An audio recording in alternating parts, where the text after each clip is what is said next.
Hey, what's up you guys? Welcome back. So it's been just about a year since I've made that video about the 5 best credit cards in Canada, and I gotta say, thank you guys so much for watching that video because that was one of the most watched videos of all time on this channel. It still is. And I'm still getting like notifications here and there of people watching this video, commenting on it and stuff like that. So thank you guys so much for giving that topic so much love. And I think that since this is such a popular topic, I'm gonna make an update to that video today and talk about what has changed and what, in my opinion, are the 5 best credit cards to get in July of 2021 of this year.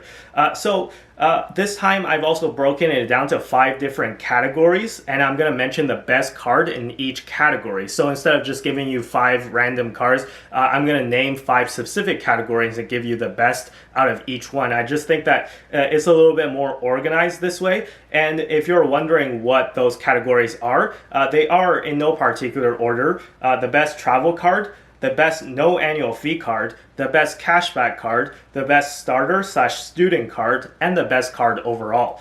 So those are the most important categories in my opinion, and those are the categories that I look out for when I get a new credit card, or if somebody just asks me, hey Andy, what credit card should I get? So I will try to determine what kind of spending habits fits them the best, and I'll determine a category for them, and I'll probably recommend them the best card out of that category, right? So anyways, this should be a really interesting video, so without further ado, let's jump in.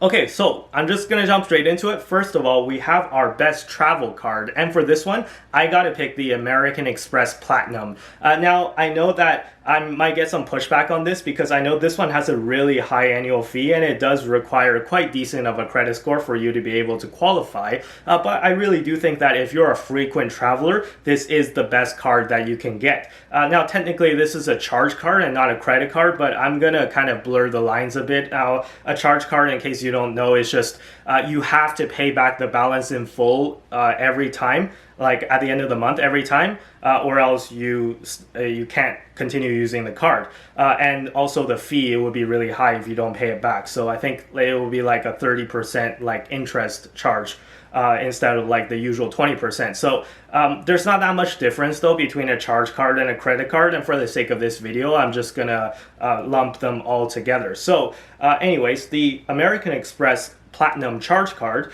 the benefits are 3 points for every dollar on dining, 2 points for every dollar on travel, and 1 point for every dollar for everything else.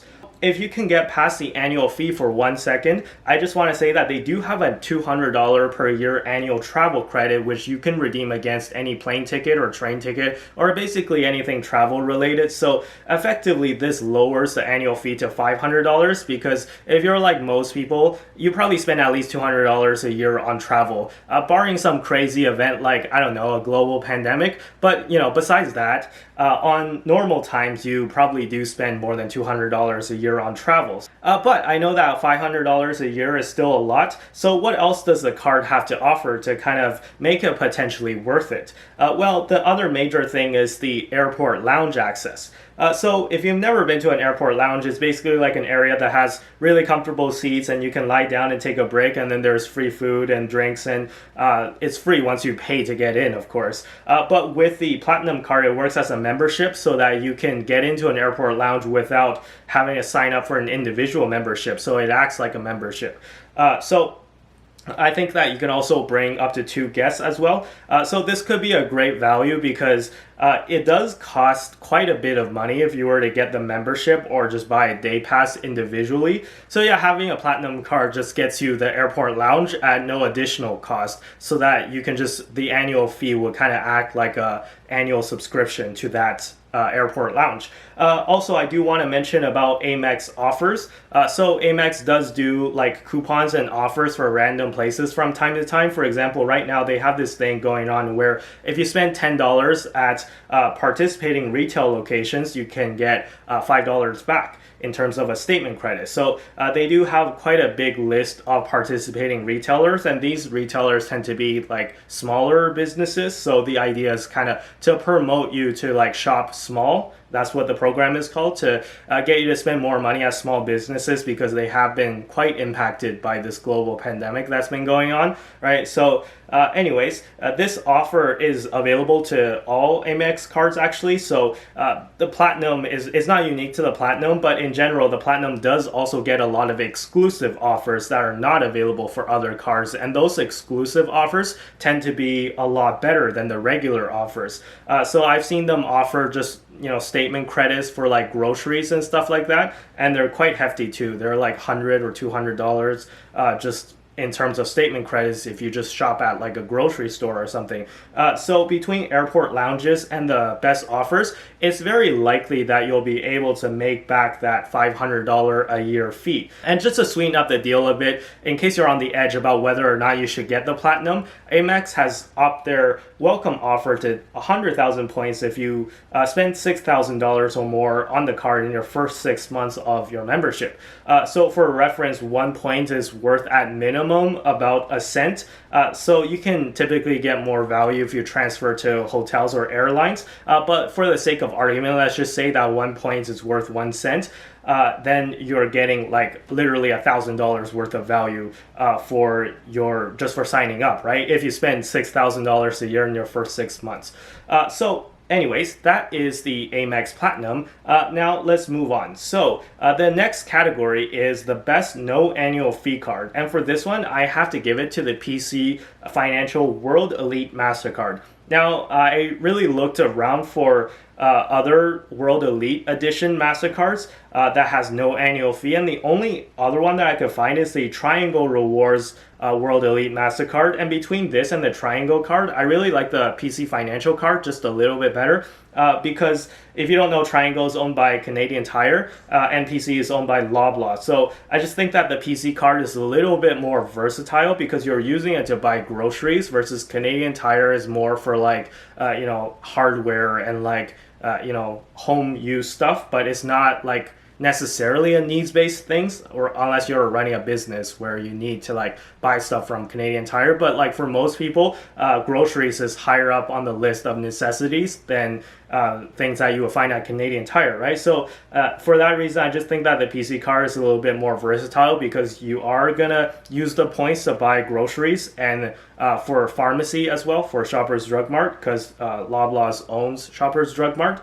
And they also have a partnership with Esso where you can get pretty decent rewards if you use it to get gas at Esso. Specifically, you get 45 points at Shoppers Drug Mart per dollar, and 30 points per dollar at Esso gas stations and any grocery store owned by Loblaw, which, by the way, Loblaw owns all these brands. And for reference, 10 points is worth about a cent. So you get a rate of return about 4.5% and 3% respectively for Shoppers Drug Mart and Esso gas stations and Loblaw owned grocery stores. And these are the World Elite benefits specifically. So if you get the regular one, or if you get just the World but not the World Elite one, the reward rate is a little bit less. But again, they all are no annual fee cards, and if you qualify for the World Elite, it's pretty sweet, because the World Elite also gets you world-class travel insurance, right? So things like away medical insurance and also car rental insurance, all at no extra charge. So anyways, that's the PC card.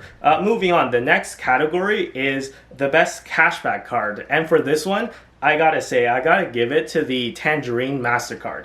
Now, this is a no annual fee card as well, so I guess I could have put it in the previous category as well, but you'll notice that a lot of these categories do overlap. But out of all the cashback cards, I do like this one the best. So the Tangerine card gives 3 categories where you can get 2% cashback on, and everything else you get 0.5% cashback on, which is not that great, to be honest. So you really want to aim for the 2% cashback categories. That's where the money is at. I really like this card for its flexibility, because you can actually choose the categories. And I do have this card myself. I have the World Edition, but to be honest, there's not that much difference between the World Edition and just the regular one. So so you're perfectly fine with getting the regular one. So for example, the 2% cashback categories you can choose from, there's groceries, entertainment, recurring bills, etc. So there's a lot of categories to choose from, and you'll probably be able to find something that's suitable whatever your spending habits are. So a little caveat to this, you do need a Tangerine savings account if you want 3 2% cashback categories. Otherwise, you only get 2. But in my opinion, a Tangerine savings account is a great product as well. There's no monthly fee, there's no account maintenance fees or anything like that. It's completely free to have. It's just, why not open one up so that you can get an extra cashback category, right? So in my opinion, the Tangerine Cashback MasterCard is really a card that's good for a lot of different people, and it's just for people that might just be starting in the credit card game and they're not really into credit cards that have annual fees that they have to like remember to utilize, or else they'll just lose money on the annual fee, right? So with the Tangerine card, you don't have to worry about any of that. So it's a great card all around. Now, moving on. The next one up is the Best Student / starter card. Now, I always get people complaining to me and being like, hey, why do you always suggest cards like the Platinum or all these crazy cards that I'm not eligible for? What if I have a low credit score? Well, I understand that some people do have low credit scores, or they're just students that don't have that much income or no income at all. And I'm happy to report that there is something out there for everyone. And the one that I'm talking about right now is the RBC Signature Rewards Visa. Now, usually there is a $39 annual fee, but if you're a student and you open up a student bank account with RBC, which is free by the way, you can also get this card for free. Now, I don't know if they still have this rule anymore, but at least they used to have a multi-product rebate too, which means that if you have a certain number of RBC products, you get this fee rebated. So I think that you have to have at least 3 other things, which is like checking account, line of credit, savings account, direct investing account, mortgage maybe, I don't know. There's just a whole bunch of categories of products that you can have. Basically, the idea is that if you already do a lot of things with RBC, they'll just throw in this card for free and rebate you the fee. So the reason why I picked this card is that you get 1 point per dollar on everything, so that's about a 1% reward rate, which is not the greatest, but once again, you don't need a very high credit score to offer. In fact, this was my first credit card ever. When I turned 18, this was like the only and the first credit card that I have. And it's really meant to be a starter / student card.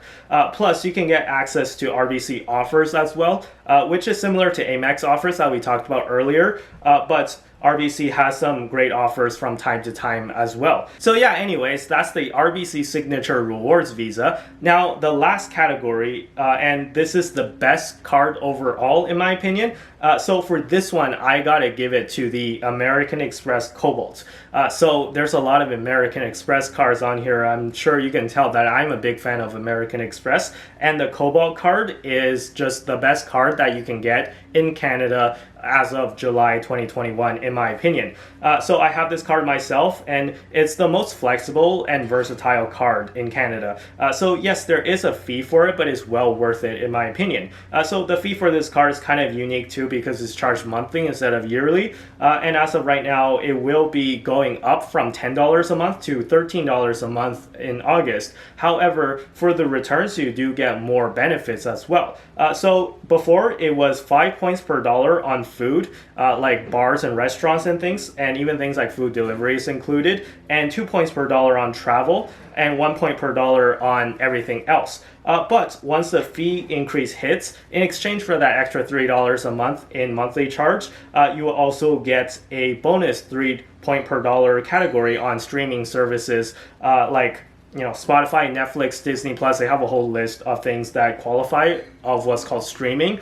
So you will get 3 points per dollar on those. And if I remember correctly, for the first time ever, they'll be adding the ability to transfer to airline partners your Cobalt membership rewards points, which is not the case before. So in case you didn't know before, there was a difference between the Cobalt membership reward points and the Gold and Platinum membership reward points.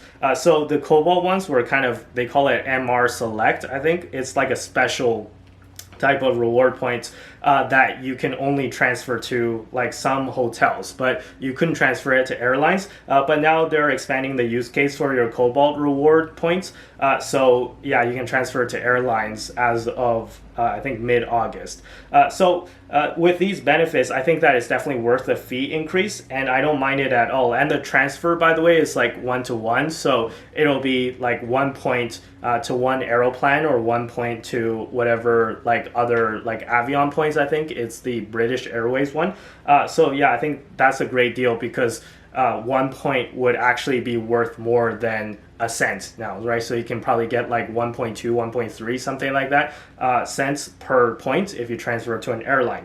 Anyways, so I think that wraps it up for today. I think those are the best 5 credit cards, in my opinion, as of July 2021. And I will leave some links down below for those cards in case you're interested and want to apply for those cards. Now, some of them will be referral links, but I just want to say you don't have to use them if you don't want to. If you decide to do so, though, it will help me out. It helps out this channel and will be greatly appreciated. But once again, completely voluntary. You don't have to use it if you don't want to. If you have friends that are referring you, use their links first, okay? So anyways, I'll leave the video here. Be sure to hit the thumbs up if you enjoyed the video, and consider subscribing if you like the series. Be sure to follow me on Twitter and Instagram, links down below in the description as always.